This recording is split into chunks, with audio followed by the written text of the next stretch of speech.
প্রিয় দশম শ্রেণীর শিক্ষার্থী বন্ধুরা, রাত পোহালে তোমাদের মাধ্যমিক ফাইনাল পরীক্ষা। তোমাদের জন্য আজকে আমরা বাংলা এমসিকিউ থেকে প্রত্যেকটি পড়া থেকে 8টি থেকে 9টি করে প্রশ্ন রেখেছি। এই প্রশ্নগুলো তোমরা দেখে নিয়ে যাবে। তোমাদের যাতে সারা বছর কোনো কিছুই পড়া হয়নি, তোমরা যদি এই প্রশ্নগুলো দেখে নিয়ে যাও, তোমরা দেখবে এখান থেকে প্রশ্ন কমন পাবে। তো এক এক করে এই প্রশ্নগুলো প্রত্যেকটি প্রশ্নই খুব সুন্দরভাবে দেখে নেবে। দেখো, জ্ঞানচক্ষু আশাপূর্ণা দেবী, এটা কুমকুম কাব্যগ্রন্থ থেকে নেওয়া হয়েছে। দেখো প্রথম প্রশ্নটি, জ্ঞানচক্ষু গল্পটি কোন গল্প সংকলন থেকে নেওয়া হয়েছে? তো দেখো সঠিক উত্তরটি হবে কুমকুম। পরের প্রশ্নটি দেখো, পৃথিবীতে এমন অলৌকিক ঘটনা ঘটে, অলৌকিক ঘটনাটি কি? তো দেখো সঠিক উত্তরটি হবে সন্ধ্যাতারা পত্রিকায় তপনের গল্প ছাপা হয়েছে। পরের প্রশ্নটি দেখো, তপনের মেসমশাই পেশাগত দিক থেকে কি ছিল? তো দেখো সঠিক উত্তরটি হবে অধ্যাপক। তপনের গল্পের নাম কি ছিল? তো দেখো সঠিক উত্তরটি হবে প্রথম দিন। প্রত্যেকটি প্রশ্নই কিন্তু ভীষণভাবে গুরুত্বপূর্ণ রয়েছে। পরের প্রশ্নটি দেখো, বাবা তোর পেটে এত কথাটি বলা হয়েছে? তো দেখো সঠিক উত্তরটি হবে তপনকে। পরের প্রশ্নটি দেখো, নতুন মেসমশাইয়ের সঙ্গে ছোট মাসির বিয়ে হয়েছিল দেদার ঘটাপটা করে। Most important. জিজ্ঞাসা করছি বৈত নয় উক্তিটির বক্তাকে? তো দেখো সঠিক উত্তরটি হবে ছোট মাসি। পরের প্রশ্নটি দেখো, তপনের মেসমশাই কোন পত্রিকায় তপনের লেখা ছাপানোর কথা বলেছিলেন? তো দেখো সঠিক উত্তরটি হবে সন্ধ্যাতারা। তপন তার প্রথম গল্পটি লিখেছিল? তো দেখো সঠিক উত্তরটি হবে দুপুরবেলা। সেই সব বই নাকি ছাপা হয়, যার লেখা বই ছাপা হয়? তো দেখো সঠিক উত্তরটি হবে তপনের নতুন মেসমশার বই। তো দেখো এই যে প্রশ্নগুলো, এই প্রশ্নগুলো কিন্তু প্রত্যেকটি প্রশ্নে ভীষণভাবে গুরুত্বপূর্ণ ছিল। তোমরা যদি এই প্রশ্নগুলো দেখে নিয়ে যাও, আশা রাখছি তোমরা এখান থেকে কমন পেয়ে যাবে। তোমরা যারা সারা বছর কোনো কিছুই পড়োনি, তোমরা যদি এই প্রশ্নগুলো দেখে নিয়ে যাও, তোমরা দেখবে এখান থেকে প্রশ্ন কমন পেয়ে যাবে। তারপরে দেখো, বহুরূপী সুবোধ ঘোষের লেখা গল্প সমগ্র নামক সংকলন গ্রন্থের 3য় খণ্ড থেকে নেওয়া হয়েছে। দেখো প্রথম প্রশ্নটি, খুব হয়েছি হরি এবার সরে পড়ো অন্যদিকে যাও, এ কথা বলা হয়েছে? তো দেখো সঠিক উত্তর হবে কাশীনাথকে। বিরাগী ঝোলার ভিতরে যে বইটি ছিল সেটি হলো? তো দেখো সঠিক উত্তর হবে গীতা। জগদীশ বাবুর সম্পত্তির পরিমাণ কত ছিল? সঠিক উত্তরটি হবে 11 লক্ষ টাকা। সপ্তাহে হরিদা বহুরূপী সেজে বাইরে যান? তো দেখো সঠিক উত্তরটি হবে একদিন। বাইজির ছদ্মবেশে হরিদার রোজগার কত হয়েছিল? সঠিক উত্তরটি হবে 8 টাকা 10 আনা। এই প্রশ্নটি কিন্তু ভীষণভাবে গুরুত্বপূর্ণ প্রশ্ন। পরের প্রশ্নটি দেখো, জগদীশ বাবু এক জোড়া কাঠের খড়মে কি বোল লাগিয়েছিলেন? তো দেখো সঠিক উত্তরটি হবে সোনার বোল। ও আমাকে শিখিয়েছে খাঁটি জিনিস কাকে বলে? খাঁটি জিনিস বলতে বোঝানো হয়েছে? তো দেখো সঠিক উত্তরটি হবে বন্ধুত্ব। সন্ন্যাসীর বয়স প্রায়? তো দেখো সঠিক উত্তরটি হবে 1000 বছরের বেশি। Most important. পরের প্রশ্নটি দেখো, বুড়ো মানুষের কাণ্ডের খবর বুড়ো মানুষ বলতে বোঝানো হয়েছে? তো দেখো সঠিক উত্তরটি হবে জগদীশ বাবুকে। সন্ন্যাসীর পায়ের ধুলো পেয়েছিলেন যিনি? তো দেখো সঠিক উত্তরটি হবে জগদীশ বাবু। জগদীশ একজোড়া কাঠের খড়মে যা সন্ন্যাসীর পায়ের কাছে ধরলেন তা হলো? তো দেখো সঠিক উত্তরটি হবে সোনার বোল। এই প্রশ্নগুলো কিন্তু প্রত্যেকটি প্রশ্নে ভীষণভাবে গুরুত্বপূর্ণ ছিল, তোমরা দেখে নেবে। পরে প্রশ্নগুলি দেখো, পথের দাবি শরৎচন্দ্র চট্টোপাধ্যায় বঙ্গবাণী নামক মাসিক পত্রিকায় প্রকাশিত হয়? দেখো এই প্রশ্নগুলো কিন্তু প্রত্যেকটি প্রশ্নের ভীষণভাবে গুরুত্বপূর্ণ। দেখো প্রথম প্রশ্নটি, দয়াসাগর পরকে সে যদি নিজে খায়নি বক্তা হলেন? তো দেখো সঠিক উত্তরটি হবে জগদীশ বাবু।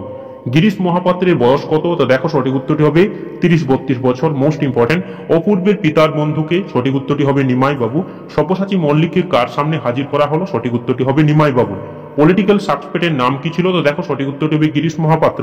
সে যে বার্মায় এসেছে এ খবর সে কে? তো দেখো সঠিক উত্তরটি হবে সব্যসাচী। আমি ব্রাহ্মণ কে বলেন? তো দেখো সঠিক উত্তরটি হবে অপূর্ব। গিরিশ মহাপাত্রের সঙ্গে অপূর্বের পুনরায় কোথায় দেখা হয়েছিল? সঠিক উত্তরটি হবে রেল স্টেশনে। Most important.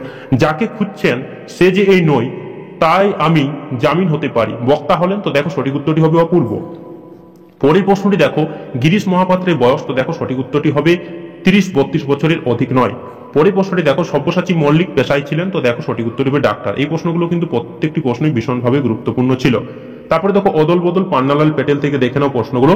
অদল বদল যে দুই বন্ধুর গল্প তারা হলো? তো দেখো সঠিক উত্তরটি হবে অমৃত ও ইসাপ। Most important. অমৃত ইসাপের কাছে নতুন যে জিনিসটি ছিল তা হলো? তো দেখো সঠিক উত্তরটি হবে জামা। ইসাবের মেজাজ চড়ে গেল কারণ? তো দেখো সঠিক উত্তরটি হবে কালিয়া অমৃতকে মাটিতে ফেলে দিয়েছিল। Most important. শোনামাত্র অমৃত ফতোয়া জারি করে দিল, ফতোয়া শব্দের অর্থ কি? তো দেখো সঠিক উত্তরটি হবে রায়। অমৃতের বয়স কত? তো দেখো সঠিক উত্তরটি হবে 10 বছর। অমৃতের মতো ছেলে পেলে হাসান পালন করতে রাজি ছিলেন? তো দেখো সঠিক উত্তরটি হবে 21 জনকে। অমৃত ইসাবের জামা অদল বদল করার ঘটনাটি ঘটে? তো দেখো সঠিক উত্তরটি হবে হোলির দিন। হোলির দিন ছেলেরা অমৃত আর ইসাবকে একরকম পোশাক দেখতে কি করতে বলেছিল? তো দেখো সঠিক উত্তরটি হবে কুস্তি লড়তে। আমাকে বাঁচানোর জন্য তো আমার মা আছে, কথার বক্তা হলো? তো দেখো সঠিক উত্তরটি হবে অমৃত। এই প্রশ্নগুলো কিন্তু প্রত্যেকটি প্রশ্নে ভীষণভাবে গুরুত্বপূর্ণ ছিল। তারপরে প্রশ্নটি দেখো, এখানে আমরা দেখে নাও নদীর বিদ্রোহ মানিক বন্দ্যোপাধ্যায় থেকে, এটা সরীসৃপ কাব্যগ্রন্থ থেকে নেওয়া হয়েছে। তো দেখো প্রথম প্রশ্নটি, নদীর চাঁদের কতদিন নদীকে দেখা হয়ে ওঠেনি? এই প্রশ্নটি কিন্তু ভীষণভাবে একটি গুরুত্বপূর্ণ প্রশ্ন। তো দেখো সঠিক উত্তরটি 5 দিন। প্যাসেঞ্জার ট্রেন কোটায় রওনা হয়? সঠিক উত্তরটি হবে 4:45। চিঠি লিখতে নদীর চাঁদের সময় লেগেছিল? তো দেখো সঠিক উত্তরটি হবে 2 দিন। এই প্রশ্নটি কিন্তু ভীষণভাবে গুরুত্বপূর্ণ। নদীর চাঁদকে পিছিয়ে দিয়া চলিয়া গেল? তো দেখো সঠিক উত্তরটি হবে 7 নম্বর ডাউন প্যাসেঞ্জার। নদীর চাঁদ ছিল একটি স্টেশনে, দেখো স্টেশন মাস্টার। নদীর চাঁদ স্তমিত হইয়া গেল কারণ নদী যেন ক্ষেপে গিয়েছে। নদীর বিদ্রোহের কারণ অতিবৃষ্টি। নদীর চাঁদে কতদিন নদীকে দেখা হয়ে ওঠেনি? 5 দিন। নদীর চাঁদ কত বছর স্টেশন মাস্টারি করেছিল? তো দেখো সঠিক উত্তরটি হবে 4 বছর। এই প্রশ্নগুলো কিন্তু প্রত্যেকটি প্রশ্নই ভীষণভাবে গুরুত্বপূর্ণ ছিল। তারপরে দেখো অসুখী একজন, পাবলো নেরুদা, বিদেশি ফুলে রক্তের ছিটে থেকে দেখে নাও। এই যে প্রশ্নগুলো, এই প্রশ্নগুলো কিন্তু প্রত্যেকটি প্রশ্নই ভীষণভাবে গুরুত্বপূর্ণ। তো দেখো বছরগুলো নেমে এলো তার মাথার উপর কিসের মতো? তো দেখো সঠিক উত্তরটি হবে পাথরের মতো। 1000 বছর ধরে ধ্যানে ডুবেছিল কারা? তো দেখো সঠিক উত্তরটি হবে শান্ত হলুদ দেবতারা। সে জানতো না, সে কি জানতো না? তো দেখো সঠিক উত্তরটি হবে কথক আর কখনো ফিরে আসবে না, মোস্ট ইম্পর্টেন্ট। তারপরে দেখো অসুখী একজন কবিতাটির অনুবাদক? তো দেখো সঠিক উত্তরটি হবে নবারুণ ভট্টাচার্য। অসুখী একজন কবিতাটির কথক ঘুমিয়েছিলেন বারান্দার? তো দেখো সঠিক উত্তরটি হবে ঝুলন্ত বিছানায়। অসুখী একজন কবিতায় কে মিষ্টি বাড়ির বারান্দায় ঝুলন্ত বিছানায় ঘুমিয়েছিল? তো দেখো সঠিক উত্তরটি হবে কবিতার কথক। তারপরেরটি দেখো কবির পায়ের দাগ ধুয়ে দিল? তো দেখো সঠিক উত্তরটি হবে বৃষ্টি। এই প্রশ্নগুলো কিন্তু প্রত্যেকটি প্রশ্নই ভীষণভাবে গুরুত্বপূর্ণ। তারপরে দেখো আয়েরও বেঁধে বেঁধে থাকি শঙ্খ ঘোষ জলই পাষাণ হয়ে আছে? তো দেখো প্রথম প্রশ্নটি, আমাদের যা নেই তা হলো? তো দেখো সঠিক উত্তরটি হবে ইতিহাস।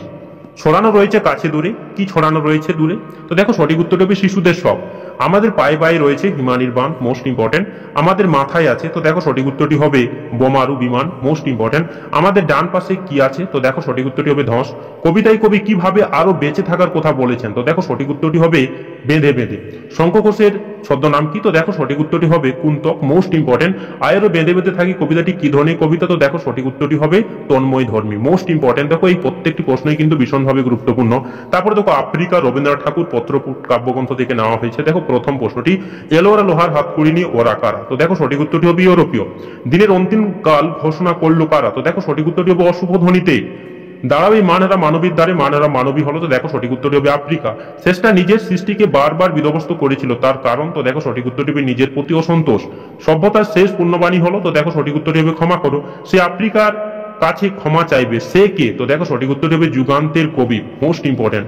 সভ্যের বর্বর লোভে নগ্ন করলো আপন নির্লজ্জ কি? মোস্ট ইম্পর্টেন্ট এই প্রশ্নটি। তো দেখো সঠিক উত্তরটি হবে ও মানুষতা। আফ্রিকায় চেতনাতীত মনে মন্ত্র জাগাচ্ছিল? তো দেখো সঠিক উত্তরটি হবে প্রকৃতির দৃষ্টি অতীত জাদু। এই প্রশ্নগুলো কিন্তু প্রত্যেকটি প্রশ্নে ভীষণভাবে গুরুত্বপূর্ণ। তারপরে দেখো অভিষেক মাইকেল মধুসূদন দত্ত মেঘনাদ বধ কাব্য থেকে নেওয়া হয়েছিল। তো দেখে নাও প্রথম প্রশ্নটি, ইন্দ্রজিতের কাছে ধরিত্রী ছদ্মবেশে আগমন করেছিলেন? তো দেখো সঠিক উত্তরটি হবে লক্ষ্মী। শীর্ষক কাব্যাংশটি মেঘনাদ বধ কাব্যের কোন স্বর্গ থেকে নেওয়া হয়েছে? তো দেখো সঠিক উত্তরটি হবে প্রথম স্বর্গ। নাদিলা কুর্বর, কুর্বর বলতে কাকে বোঝানো হয়েছে? তো দেখো সঠিক উত্তরটি হবে রাক্ষস বিন্দুকে, মোস্ট ইম্পর্টেন্ট কিন্তু প্রত্যেকটি প্রশ্নে।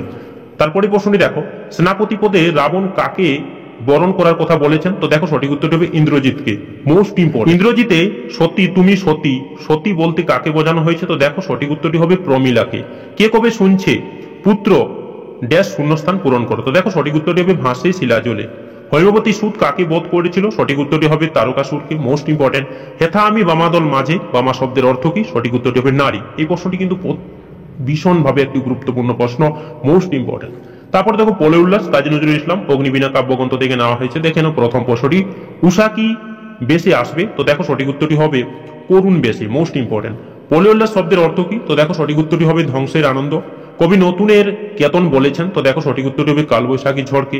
প্রলয় কোথায় উল্কা ছোটে? তো দেখো সঠিক উত্তর হবে নীলখিলানে। পরের প্রশ্নটি আরো গুরুত্বপূর্ণ রয়েছে, প্রলয় উল্লাস কবিতায় প্রলয়কে কবি কি বলেছেন? তো দেখো সঠিক উত্তর হবে কাল ভয়ঙ্কর। কাল ভয়ঙ্করে বেশে আসে? তো দেখো সঠিক উত্তরটি হবে সুন্দর। কোপল তলে দোলে? তো দেখো সঠিক উত্তরটি হবে সপ্ত সিন্ধু। দেখো এই প্রশ্নগুলো কিন্তু প্রত্যেকটি প্রশ্নই ভীষণভাবে গুরুত্বপূর্ণ। তারপর দেখো সিন্ধু তীরে সতালাউল পদ্মাবতী কাব্যগ্রন্থ থেকে নেওয়া হয়েছে। দেখো প্রথম প্রশ্নটি, সমুদ্র নিপতি সুতার নাম কি? তো দেখো সঠিক উত্তরটি হবে পদ্মা। বিস্মিত হইল বালা, বালাকে? তো দেখো সঠিক উত্তরটি হবে পদ্মাবতী। মাঞ্চস কোথায় ছিল? তো দেখো সঠিক উত্তরটি হবে সিন্ধু তীরে। অচেতন কন্যাদের সংখ্যা কতজন ছিল? তো দেখো সঠিক উত্তরটি 5 জন। মধ্যতে যে কন্যা খানি মাঝখানের কন্যাটিকে? তো দেখো সঠিক উত্তর হবে পদ্মাবতী। কন্যারে ফেলিল যথা, কন্যার নাম কি? সঠিক উত্তর হবে পদ্মাবতী। তাহারে বিচিত্র টঙ্গী, টঙ্গী হলো? তো দেখো সঠিক উত্তর হবে পোশাক। মোস্ট ইম্পর্টেন্ট কিন্তু এই প্রশ্নগুলো। তারপরে দেখো বাহুরক কন্যার জীবন, বাহুরক শব্দের অর্থ কি? তো দেখো সঠিক উত্তরটি হবে ফিরে আসুক। এই প্রশ্নগুলো কিন্তু প্রত্যেকটি প্রশ্নই ভীষণভাবে গুরুত্বপূর্ণ। তারপরে দেখো অস্ত্রের বিরুদ্ধে গান, জয় গোস্বামী, পাতার পোশাক কাব্যগ্রন্থ থেকে নেওয়া হয়েছে। দেখো প্রথম প্রশ্নটি, কবি কি নাড়িয়ে বুলেট তাড়ান? তো দেখো সঠিক উত্তর হবে হাত। অস্ত্র ফেলো অস্ত্র রাখো কোথায়? তো দেখো সঠিক উত্তর হবে পায়ে। কবিতায় ঋষি বালক রয়েছে কি হিসেবে? তো দেখো সঠিক উত্তরটি হবে পরিত্রাতা হিসেবে। Most important. কি প্রতিরোধ করতে কবি গানের বর্ম পেয়েছেন? তো দেখো সঠিক উত্তরটি হবে অস্ত্র। কবি গানের গায়ে কি মোছেন? তো দেখো সঠিক উত্তর হবে রক্ত। আদুর গায়ে কথাটির অর্থ হলো? তো দেখো সঠিক উত্তরটি হবে ছিন্ন বস্ত্র শরীরে। কবিতায় ঋষি বালক রয়েছেন, তো দেখো সঠিক উত্তরটি হবে কবি হিসেবে। কোকিল গান বাঁধবে? তো দেখো সহস্র উপায়। দেখো এই প্রশ্নগুলো কিন্তু প্রত্যেকটি প্রশ্ন ভীষণভাবে গুরুত্বপূর্ণ, মোস্ট ইম্পর্টেন্ট। এই প্রশ্নগুলো তোমরা যদি অভ্যাস করো, আমি বলতে পারি তোমরা এখান থেকে প্রশ্ন কমন পাবে। তারপরে দেখো বাংলা ভাষার বিজ্ঞান, রাজশেখর বসু বিচিন্তা কাব্যগ্রন্থ থেকে নেওয়া হয়েছে। দেখো প্রথম প্রশ্নটি, আমাদের দেশে তখন বৈজ্ঞানিক সাহিত্য রচনা সুসাধ্য হবে যখন এদেশে? তো দেখো সঠিক উত্তরটি হবে বিজ্ঞান শিক্ষার বিস্তার ঘটবে। পরে প্রশ্নটি দেখো, অল্পবিদ্যা যে ভয়ঙ্করী তার প্রমাণ লেখক যেভাবে পেয়েছেন? তো দেখো সঠিক উত্তরটি হবে অজনগের স্বাস্থ্যকর। পরে প্রশ্নটি দেখো, বাংলা ভাষায় বিজ্ঞান চর্চার একটি প্রধান বাধা কি? তো দেখো সঠিক উত্তরটি হবে বাংলা পারিভাষিক শব্দের অভাব। পরে প্রশ্নটি দেখো, অল্পবিদ্যা ভয়ঙ্করী এটি কোন ভাষার কোন বিষয়? তো দেখো সঠিক উত্তরটি হবে প্রবাদ। আলংকারিক গণের মতানুযায়ী কোনটি শব্দের ত্রিবিধ কথা নয়? তো দেখো সঠিক উত্তরটি হবে আসক্তি। পরে প্রশ্নটি দেখো ভীষণভাবে গুরুত্বপূর্ণ রয়েছে, বাংলা ভাষার বিজ্ঞান রচনায় একটি প্রধান বাধা আছে, তা হলো? তো দেখো সঠিক উত্তরটি হবে বাংলা পারিভাষিক শব্দের অভাব। পরে প্রশ্নটি দেখো মোস্ট ইম্পর্টেন্ট, হিমালয় যে পৃথিবীর মানদণ্ড উক্তিটি কার? তো দেখো সঠিক উত্তরটি হবে কালিদাস। পরে প্রশ্নটি দেখো ভীষণভাবে গুরুত্বপূর্ণ রয়েছে, ছেলেবেলায় লেখককে যে লেখকের বাংলা জ্যামিতি পড়তে হয়েছিল তার নাম কি? তো দেখো সঠিক উত্তরটি হবে ব্রহ্মমোহন মল্লিকের। এই প্রশ্নটি কিন্তু ভীষণভাবে একটি গুরুত্বপূর্ণ প্রশ্ন, মোস্ট ইম্পর্টেন্ট। তারপরে প্রশ্নটি তোমরা নিশ্চয়ই কমেন্ট করে জানাবে। দেখো অরণ্যে রদন বললে কোন ব্যঞ্জনার অর্থ প্রকাশিত হয়? তো দেখো এই প্রশ্নটি কিন্তু ভীষণভাবে একটি গুরুত্বপূর্ণ প্রশ্ন, তোমরা নিশ্চয়ই কমেন্ট করে জানাবে। পরের প্রশ্নটি দেখো, সেন্সিটাইজ পেপারের অনুবাদ কি লিখলে ঠিক হয় বলে প্রাবন্ধিক মনে করেন? তো দেখো সঠিক উত্তরটি হবে সুগ্রাহিকা। পরের প্রশ্নটি দেখো, রাজশেখর বসুর ছদ্মনাম হলো? তো দেখো সঠিক উত্তরটি হবে পরশুরাম। তারপরে দেখো হারিয়ে যাওয়া কালিকলম, শ্রীপান্থ কালিকলম মন কাব্যগ্রন্থ থেকে নেওয়া হয়েছে। দেখো প্রথম প্রশ্নটি, আদিতে ফাউন্টেন পেনের নাম কি ছিল? তো দেখো সঠিক উত্তরটি হবে রিজার্ভার পেন। পরের প্রশ্নটি দেখো, সিরাজ কলম দিয়ে আঘাত করেছিলেন কাকে? তো দেখো সঠিক উত্তরটি হবে কাসকাকে। পরের প্রশ্নটি দেখো, অনেক ধরে ধরে টাইপ রাইটারে লিখে গেছেন মাত্র একজন, তিনি হলেন? তো দেখো সঠিক উত্তরটি হবে অন্নদা শঙ্কর রায়। Most important. পরের প্রশ্নটি দেখো, শ্রীপান্থের ছদ্মনামে লিখে গেছেন? তো দেখো সঠিক উত্তরটি হবে নিখিল সরকার। পরের প্রশ্নটি মোস্ট ইম্পর্টেন্ট, বাঙালি সাংবাদিকদের বাবু উইল ড্রাইভাইস বলেছিলেন কে? তো দেখো সঠিক উত্তরটি হবে লর্ড কার্জন। পরের প্রশ্নটিও মোস্ট ইম্পর্টেন্ট, যার পোশাকি নাম স্টাইলাস, কার পোশাকি নাম স্টাইলাস? তো দেখো সঠিক উত্তরটি হবে ব্রোঞ্চের শালাকা। ফাউন্টেন পেন সংগ্রহ করতেন কে? সঠিক উত্তরটি হবে শৈলজানন্দ মুখোপাধ্যায়। লেখার পাত বলতে বোঝানো হয়ে থাকে? তো দেখো সঠিক উত্তরটি হবে কলাপাতাকে। বাংলা প্রবাদটি হলো কালি নেই কলম নেই বলে আমি? তো দেখো সঠিক উত্তরটি হবে মুন্সি। এই প্রশ্নটি কিন্তু ভীষণভাবে গুরুত্বপূর্ণ, 19 শতকে 32,000 অক্ষর লেখার জন্য দেওয়া হতো। তো দেখো সঠিক উত্তরটি হবে 12 আনা। এই প্রশ্নগুলো কিন্তু প্রত্যেকটি প্রশ্ন ভীষণভাবে গুরুত্বপূর্ণ ছিল, তোমরা এই প্রশ্নগুলো দেখে নিয়ে যাবে। ধন্যবাদ।